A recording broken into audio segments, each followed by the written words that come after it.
Hello, survivors. Thank you for taking the time to listen to the story. If you haven't already done so, please subscribe to our channel. We appreciate it, and thank you in advance. Please leave the name of the city you're listening from in the comment section below. It helps us see our reach in the community. Let's start the story. My wedding day at St. Paul's Church in Portland, Maine, started like any other autumn morning. The air held that perfect crispness that October brings, and the maple trees lining the streets were just beginning to turn golden. I remember thinking how the colors would look beautiful in our photos. As I drove to the church, my dress carefully laid in the back seat, I noticed a few more emergency vehicles than usual passing by. At one intersection, a small crowd had gathered on the sidewalk, but I barely registered it, too focused on the day ahead. Now I wish I'd paid more attention to those little details. The church was quieter than expected when I arrived. My maid of honor, Nancy, met me at the side entrance, helping me with my dress. Kate and Mary aren't feeling well, she mentioned casually. They sent their love but won't make it. I tried not to let disappointment cloud my mood. After all, it was flu season. The bridal suite felt peaceful as Nancy helped arrange my veil. Through the small window, I watched guests trickling in. Their conversation and laughter carried on the autumn breeze. My mother appeared briefly, touching up my makeup one last time. "Crystal, sweetheart, you look absolutely perfect," she said, though I noticed her glancing at her phone with slight concern. She mentioned that Great-Uncle Thomas might leave early, as he wasn't feeling his best. The ceremony was set for 2 p.m. As the first notes of organ music filled the church, I took my father's arm, all my attention focused on the moment ahead. Walking down the aisle, I saw James waiting at the altar, looking handsome in his tuxedo. His smile calmed any lingering nerves I had. The familiar words of the ceremony wrapped around us like a comfort blanket, occasionally punctuated by a distant siren or someone's quiet cough. Midway through the service, I noticed my great-uncle Thomas quietly slipping out the back. A few other guests seemed distracted, checking their phones more often than proper church etiquette would suggest. One of James's groomsmen kept dabbing at his forehead with a handkerchief, though the church wasn't particularly warm. The moment James kissed me as his wife felt perfect. "I love you, Crystal Thompson," he whispered, as we turned to face our families. Through the stained glass windows, the afternoon sun cast colorful patterns across the church floor, and everything felt right with the world. I had no idea then that those peaceful moments would be our last. Looking back now, I see all the subtle signs we missed, the slightly subdued atmosphere, the occasional distant wail of sirens. They were like pieces of a puzzle we couldn't yet see. But in that moment, walking arm in arm with my new husband, all I felt was joy. The world outside those church walls was changing, but we were still wrapped in the safety of tradition and celebration. Sometimes I wish we could have stayed in that bubble forever, suspended in that last moment of normalcy. But the reception awaited us at James's family estate, and with it, the beginning of a nightmare none of us could have imagined. The drive to James's family estate took 40 minutes, winding through the outskirts of Portland. I remember watching the city fade behind us, replaced by the sweeping grounds and iron gates of the Thompson estate. The late afternoon sun painted everything in soft October light, making the mansion's stone facade glow like honey. The grounds stretched for acres, dotted with century-old oaks and manicured gardens that had graced countless society events over generations. The reception area spread across the back gardens, a masterpiece of wedding planning that had taken months to perfect. White tables dotted the manicured lawn, draped in pristine linens and adorned with towering centerpieces of white roses and golden autumn leaves. String lights crisscrossed overhead between the ancient oak trees, waiting for dusk to transform the space into something magical. A grand tent housed the dance floor and bar, its white canvas sides rolled up to let in the autumn breeze that carried the sweet scent of late-blooming flowers from Eleanor's prized garden. Everything looked perfect, exactly as I'd dreamed. But something felt off. Our wedding coordinator, Beth, met us at the car, clutching her tablet with white-knuckled fingers. Her usual composed demeanor showed cracks around the edges as she smoothed her already perfect hair for the third time in a minute. "The catering staff is running short," she whispered, pulling me aside while James greeted his arriving guests. 3 servers called in sick, and the head chef. She glanced at her tablet. "Well, he's here, but he's not looking great. We're managing, though. And the band. She trailed off, biting her lip. What about the band? I asked, my stomach tightening. Their drummer never showed up. The bassist is filling in, but... She forced a smile. Don't worry about it. Everything else is perfect. I squeezed her arm reassuringly, but my own anxiety was mounting. The guest count had dwindled further during the drive from the church. Several cars that had been behind us when we left simply vanished along the way. The parking area, designed to accommodate 200 guests, sat half empty. James led me through the garden to the receiving line. His mother, Eleanor, elegant in her navy dress, kept checking her phone between greeting guests. Her perfectly manicured nails tapped against the screen with increasing urgency. His father, William, normally the picture of aristocratic calm, seemed distracted, his attention drawn to every passing siren in the distance. Their smiles looked strained, rehearsed. The cocktail hour began as the sun dipped lower. Waiters weaved through the crowd with trays of champagne and hors d'oeuvres, though their movements seemed mechanical, almost hesitant. I noticed one server step behind a hedge to cough, emerging pale and shaking, his collar damp with sweat despite the cool evening air. Another disappeared entirely after dropping a tray, the sound of shattering glass making everyone jump. The head chef emerged briefly from the kitchen, his face ashen, before rushing back inside. The police sirens we'd heard in the city reached even here, distant but persistent. Guests clustered in small groups, their conversations hushed and urgent. I caught fragments as I moved among them, mentions of hospital overcrowding, of entire neighborhoods quarantined, of violence in the streets. The words infection and outbreak floated on the evening air like unwelcome guests. Did you see the news? I overheard James's cousin Michael asking. They're saying... His wife quickly shushed him, plastering on a smile as they noticed me nearby, but I saw the fear in her eyes, the way her hand trembled as she raised her champagne glass in a toast. The head table offered a view of the entire reception. I watched our guests becoming increasingly absorbed in their phones, faces illuminated by blue light, even as the garden lights began to twinkle overhead. The dance floor remained empty, despite the band's best efforts to entice people with upbeat classics. The music felt hollow, desperate almost, as it competed with the endless distant sirens. Nancy, my maid of honor, sat beside me picking at her untouched dinner. My sister just texted, she whispered. The hospitals are turning people away. Something about a quarantine. She showed me her phone, but James's father appeared suddenly behind us, smoothly suggesting we start the toasts early.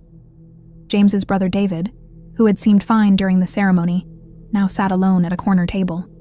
His skin had taken on a grayish pallor, and he kept pressing his hands against his temples. When James went to check on him, David waved him away without looking up. I watched with growing concern as he struggled to his feet, swaying slightly before disappearing into the mansion.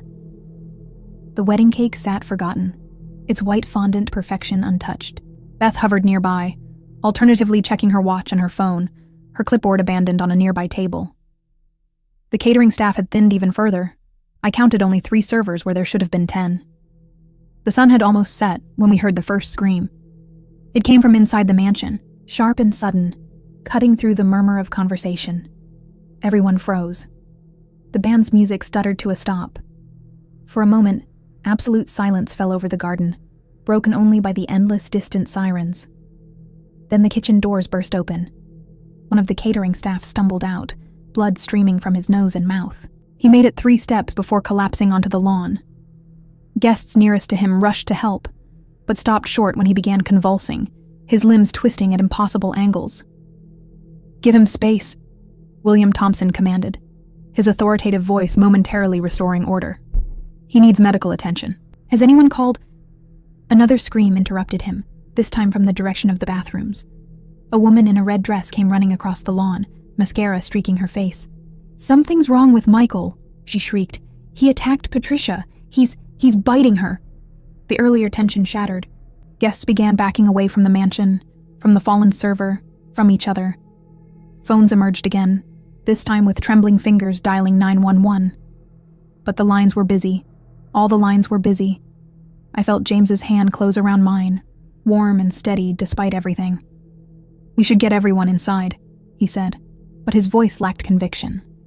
The mansion no longer felt like a safe haven. Something was very wrong inside those stone walls. More sirens wailed in the distance, closer now. The string lights swayed in a rising wind, casting shifting shadows across increasingly panicked faces.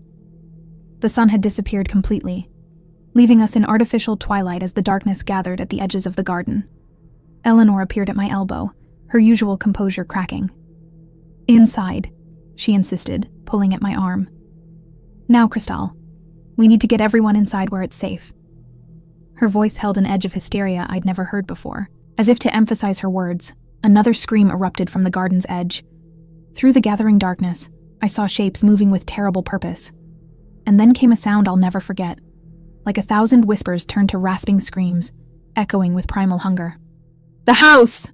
James shouted, his voice carrying across the lawn. "Everyone inside!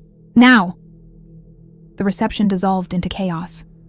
Guests abandoned their tables, champagne glasses toppling as they fled toward the mansion's back doors. I gathered my skirts, letting James pull me toward the stone steps. Behind us, more screams erupted, accompanied by sounds of shattering glass and splintering wood. We reached the door just as William Thompson emerged, a hunting rifle in his hands. "Inside," he ordered, his face grim. "To the study. Quickly now." I looked back one last time as James tugged me through the doorway. The beautiful garden reception lay in ruins, tables overturned, flowers scattered across the lawn. The string lights still twinkled peacefully overhead, illuminating scenes of growing horror below. The heavy oak door slammed shut behind us, its ancient lock sliding home with a sound of finality. But even the thick walls couldn't completely muffle the sounds from outside. Sounds that would haunt my nightmares forever. Our perfect wedding reception had just become a nightmare, and we were now trapped inside the very place we'd thought would be our sanctuary. The Thompson Mansion's grand foyer became a scene of barely controlled panic. Guests stumbled in, evening wear disheveled, faces pale with shock. The crystal chandelier cast elegant shadows across Persian rugs worth more than my car, while gilt-framed portraits of Thompson ancestors watched our desperate gathering with painted eyes.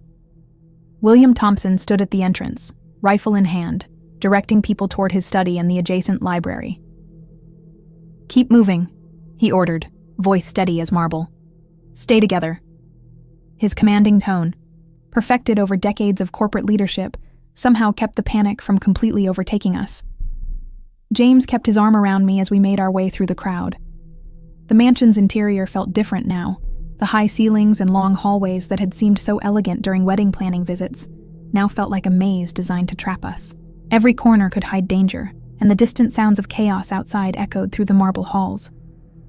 Eleanor appeared from a side passage, her designer dress stained with something dark. "The staff entrance is secured," she reported to William, her socialite's composure cracking. "But David..." She gestured vaguely toward the back of the house. "He was in the kitchen. I can't find him anywhere." A violent crash from that direction made the crystal decanters rattle on the nearby bar cart. William raised his rifle, moving swiftly toward the sound. James squeezed my hand. "Stay here," he whispered, following his father. I wanted to protest, but the words stuck in my throat as I watched him disappear around the corner. Nancy grabbed my arm, her fingers digging in painfully. "The news," she said, holding up her phone. The screen showed scenes of chaos in downtown Portland, streets filled with emergency vehicles, people running, and others moving with a predatory grace that made my skin crawl. The headlines scrolled across the bottom. "Unknown infection spreading. Citizens advised to shelter in place." More guests crowded around, phones emerging to check their own news feeds. The reports were fragmentary, confused, but they all pointed to the same horrifying conclusion. Something was turning people violent, aggressive, and it was spreading faster than anyone could contain it. The marble floors vibrated with impact as something heavy fell upstairs. A scream pierced the tense atmosphere. "Help! Somebody help!" It was Patricia, the woman Michael had attacked earlier. She appeared at the top of the grand staircase, blood staining her blue cocktail dress. Her next words dissolved into a strangled gasp as a dark figure emerged behind her. Michael moved like a predator, all trace of humanity stripped away. His skin had taken on a waxy pallor, and blood covered his face and the remains of his dress shirt. He advanced with singular focus, reaching for Patricia with rigid fingers. She tried to run, but her heel caught in the Turkish carpet. As she fell, Michael lunged. The rifle's blast echoed through the marble halls. William had returned, and his shot caught Michael in the shoulder, spraying blood across the imported wallpaper. But Michael didn't fall. He didn't even flinch. He turned toward us, revealing Patricia's still form behind him. His movements were quick, precise, driven by pure instinct. "Center mass doesn't work," James shouted, appearing with one of the antique cavalry swords from the study wall. "It has to be the head." William's next shot struck true, and Michael dropped, skull shattered. The silence that followed pressed against my ears. Patricia hadn't moved. Someone started sobbing. I think it was her sister. "They're infected," Eleanor said, her voice hollow as she stared at Michael's body. "Just like the reports from the city. When they bite." She touched her pearl necklace absently, a nervous habit I'd noticed during wedding planning sessions that now seemed a lifetime ago. A commotion near the staff entrance drew our attention. 3 of the catering staff burst through the door, their white uniforms splashed with red. Behind them came the head chef, moving with that same terrible purpose we'd seen in Michael. One of the servers stumbled on the marble floor, and the chef was on her hemo instantly, the teeth tearing into flesh with animalistic efficiency. You can see the scatter at her, they're running toward us, like in their eyes. The kitchen's over, watch out. Blood seeping from scratches on his arms. They're all turned. "Everyone in there is turned!" James stepped forward, positioning himself between the approaching threat and the guests. The antique sword looked incongruous with his wedding tuxedo, but he held it with the confidence of years of fencing lessons. "Get everyone into the study," he ordered. "Barricade the doors." I watched in horror as the fallen server began to twitch, his movements becoming more violent, more primal. The chef raised his head, blood dripping from his mouth, eyes focused on our group with predatory intensity. Nothing remained of the man who had proudly presented his menu ideas just months ago. "Move," William commanded, and chaos erupted. People pushed toward the study doors, abandoning all pretense of calm. I felt hands shoving me from behind, heard screams as more infected appeared from other parts of the house. The chef charged forward, followed by the newly turned server, both moving with terrifying speed and purpose. James met them with the sword, years of competitive fencing transforming into desperate survival. William's rifle spoke again and again. But for every infected they stopped, more seemed to emerge from the shadows of the mansion. I lost my balance in the crush of bodies, my wedding dress tangling around my legs. The beaded bodice I'd spent months selecting now felt like a cage. Strong hands pulled me up. Eleanor, her earlier uncertainty replaced by cold determination. "The study," she said firmly. "Now." We barely made it through the doors before they slammed shut behind us. Men in tuxedos rushed to stack furniture against the entrance while others helped the wounded. The study's wood-paneled walls and leather-bound books seemed to mock us with their old money permanence, their assumption of safety and stability. Through the barricaded windows, we could hear more infected gathering. The sounds they made raised the hair on my neck, raw, animalistic sounds of pure hunger. The elegant garden reception lay in ruins beyond the glass, white roses scattered across blood-stained grass. Nancy sat beside me on a leather ottoman, still clutching her phone like a lifeline. "The networks are going down," she whispered. But before they did, there were reports. It's not just Portland, it's everywhere. The study doors shuddered under a heavy impact. The makeshift barricade, an antique desk worth more than my yearly salary, held firm, but for how long? I looked around at the faces of our wedding guests, now trapped with us in this nightmare. Some cried quietly, others sat in shocked silence. A few nursed bites or scratches, their faces already taking on a sickly pallor. "What about David?" Eleanor asked again, her voice breaking. "He's still out there somewhere." A harsh scraping sound came from the hallway, followed by heavy footsteps dragging across the wooden floor. Something slammed against the study door, making the barricade shudder. Through the wood, we heard a primal snarl that bore no resemblance to the David we knew. William's hand tightened on his rifle as Eleanor turned away, pressing her hands to her mouth. The thing that had been their son slammed against the door again, joined by other infected drawn to the noise. The family photos on the study walls seemed to stare down at us, happy moments frozen in time, now turned to silent witnesses of our nightmare. James pulled me close, the sword still ready in his other hand. His wedding ring caught the light as he adjusted his grip on the weapon. Around us, the study walls seemed to press inward, and the sounds of the infected grew louder. The Thompson family fortress had become our prison, and the night stretched endlessly ahead. "The gun room," William announced suddenly, breaking the tense silence in the study. "We have enough weapons to arm everyone still standing." He turned to James. "Through the hidden door in the library. You remember the combination?" James nodded, his cavalry sword still dark with blood, behind the copy of War and Peace. Dad's idea of a joke. I followed them through the connecting door to the library, leaving Eleanor coordinating the remaining guests in the study. The library smelled of leather and old paper, a scent that had delighted me during wedding planning but now felt suffocating. James pulled the massive volume from its shelf, revealing a keypad. His fingers moved quickly. 1776. The bookshelf swung outward with a soft click, revealing a steel door. Another code, and we entered what looked like a small armory. Rifles lined one wall, handguns another. Display cases held antique weapons that probably belonged in a museum. William moved with purpose, pulling out weapon after weapon. "Hunting runs in the family," he explained, though his tone suggested this collection went beyond mere sport. He handed me a Remington 870 shotgun, the weight unfamiliar in my hands. "Ever shot before?" he asked, already reaching for shells. "Target practice with my father, years ago." The shotgun felt strange against my wedding dress, like two worlds colliding. "Good enough." He showed me how to load it, then handed me a bandolier full of shells. "Don't hesitate. They're not human anymore." The sounds of splintering wood echoed from somewhere in the mansion. Our barricades wouldn't hold forever. We armed the strongest survivors. Nancy took a rifle, though her hands shook. 3 of James's cousins who'd gone hunting with the family before grabbed weapons with grim determination. We'd just finished distributing ammunition when a crash echoed from the study, followed by screams. James was first through the door, sword raised. The antique desk we'd used as a barricade had finally given way.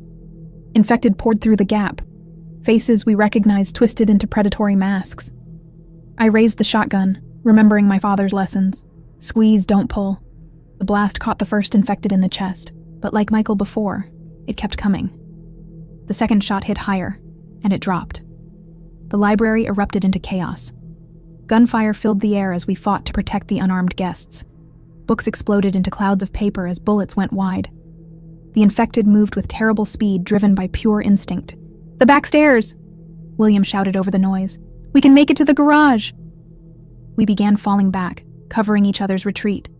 James led the way, his sword a silver arc in the dim light.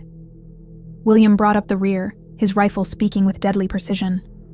I stayed close to Nancy, the shotgun growing slick in my sweating hands. The narrow servants' stairs forced us to go single file. Halfway down, something grabbed Nancy's ankle. She screamed as an infected, one of the catering staff, pulled her off balance. I swung the shotgun like a club, not enough room to shoot. The infected lost its grip, tumbling past us down the stairs. We emerged into a long hallway leading to the garage. More infected waited there, including David. He stood with Eleanor's pearls tangled in his bloody fingers. Her body lay crumpled behind him. "Mom," James whispered. His moment of hesitation cost us dearly. 3 infected rushed us at once. James swung his sword, taking down one, but another slipped past his guard. I saw its teeth sink into his shoulder, heard his cry of pain. The shotgun roared, too late. "James." I started toward him, but William held me back. "He's gone, Crystal. We have to move." "No!" I struggled against his grip as James staggered, his face already going pale. He looked at me one last time, his eyes clear and full of love. "Run," he said softly. Then he turned to face the approaching infected, sword raised for one final stand. William dragged me toward the garage as James charged forward, buying us precious seconds with his sacrifice. Nancy and 2 others followed, all that remained of our wedding party. Behind us, James's final battle echoed through the halls. The garage held William's prized car collection. He hit the button to raise the main door, revealing the darkened driveway. But before we could reach the vehicles, infected poured in from outside. They must have heard the door motor. We retreated behind a vintage Rolls-Royce. I counted my remaining shells. 6. Not nearly enough. The infected moved between the cars, searching for us with predatory patience. Soon they would have us surrounded. "There's a door," William whispered, nodding toward the far wall. "Leads to the old groundskeeper's cottage. If we can reach it." I looked at our small group, the remains of what should have been the happiest day of my life. My wedding dress was torn and stained, the shotgun a strange weight against the beaded bodice. James was gone. Eleanor was gone. Most of our guests were either dead or turned. The infected drew closer, and I made my decision. We weren't all getting out of here. But maybe some of us could. I checked my remaining shells. 5 left. Each one would have to count. "When I move, you run for that door," I told Nancy. "Don't stop. Don't look back." "What are you going to do?" Her voice trembled. I gripped the shotgun tighter. "Clear you a path." William touched my arm. "Crystal." "Get them out," I said firmly. "James would want that." Before anyone could argue, I stepped out from behind the Rolls-Royce. The infected turned toward the movement, drawn by pure instinct. I fired into the nearest cluster, the blast echoing off the garage walls. 2 went down, creating a gap. "Now," I shouted. William led Nancy and the others toward the side door as I fired again, dropping another infected that lunged for them. I reached the driveway, the cool night air hitting my face. More infected emerged from the darkness, drawn by the noise. I backed away from the garage, each step deliberate, keeping the shotgun trained on the approaching threats. The beautiful reception lay in ruins behind me. Overturned tables, scattered flowers, broken glass reflecting the still twinkling string lights above. My wedding dress caught on something, and I yanked it free, hearing the fabric tear. None of that mattered now. A familiar figure stepped into view. James, his once handsome face now twisted into something primal. His wedding tuxedo was shredded, dark with blood. The sight of him made my heart ache. But I knew the truth. This wasn't James anymore. The man I loved had died protecting us. This was just a shell driven by infection. Movement from the groundskeeper's cottage caught my attention. William was waving frantically, gesturing toward the woods beyond. They'd made it, but I had one last thing to do. James, the thing that was James, lurched toward me with predatory speed. I raised the shotgun, tears blurring my vision. "I love you," I whispered, and pulled the trigger. I turned and ran, not toward the cottage, but toward the garden maze, Eleanor's pride and joy, with its towering hedges and winding paths. I'd memorized its layout during wedding preparations, back when getting lost in it had seemed romantic. The remaining infected followed, their pursuit relentless, but predictable. They couldn't think, couldn't plan. They only reacted. I used that, leading them deeper into the maze's heart. At the first intersection, I turned left, then immediately right. Another left brought me to the maze's center, with its elegant fountain. I circled it once, then backtracked, taking a different path. The infected crashed through the hedges behind me, spreading through the maze's passages. I had 1 shell left. I made it count when an infected, one of the catering staff, cut me off at a corner. The blast took its head clean off. Near the northeast corner, one of the hedges concealed a maintenance gap, just wide enough for a person to squeeze through. I found it by touch in the darkness, thorns catching on my dress as I pushed through. Behind me, the infected crashed blindly through the maze, following old paths that led nowhere. The woods waited ahead, dark and deep. I could hear engines starting. William must have found vehicles at the cottage. The infected in the maze howled, the sound carrying across the property. More would come, drawn by the noise. I ran, my ruined wedding dress catching on every branch. Finally, I tore away the skirt, leaving just enough to move freely. The woods had been part of the wedding photos earlier. Now they were my only chance at survival. Ahead, headlights cut through the trees. A truck's engine revved, then another. I pushed harder, my legs burning with effort. Behind me, the first infected emerged from the maze. William's voice carried through the darkness. "Cristal, here." I broke through the tree line. 2 pickup trucks idled on the narrow access road, vehicles the groundskeeper used for maintenance. William stood in the bed of one, rifle raised. Nancy reached out from the passenger seat of the other, calling my name. 20 yards. 10. 5. Nancy's hand caught mine, pulling me into the truck. "Go," she screamed, and the driver, one of James's cousins, slammed the accelerator. The truck lurched forward as William provided covering fire from the other vehicle. I looked back one last time as we sped away. The Thompson mansion glowed softly in the distance, string lights still twinkling over the ruined reception. Somewhere in that maze, the thing that had been James wandered with other lost souls, driven by instincts they couldn't understand. We drove through the night, passing other vehicles abandoned on dark roads. Occasionally, we saw more infected, their shapes briefly illuminated by our headlights. But we kept moving, putting distance between us and the nightmare behind us. Dawn was breaking when we finally stopped for fuel. 6 of us had survived. 6 out of nearly 200 wedding guests. Nancy helped me clean up in the station's bathroom, both of us avoiding our reflections in the cracked mirror. "What now?" she asked quietly. I touched my wedding ring, remembering James's last clear-eyed look, his final gift of sacrifice. "We survive," I said. "We keep moving. We find somewhere safe, if there is anywhere safe left." She nodded, then pulled something from her pocket. My bouquet toss bouquet, somehow saved through everything. The roses were crushed, the white petals stained dark, but they had survived too. Like me, like the others. Changed, damaged, but still here. We drove on as the sun rose, leaving the ruins of my wedding day behind. The world had changed overnight, and we would have to change with it. But we were alive, and as long as we were alive, we could keep fighting. James would have wanted that.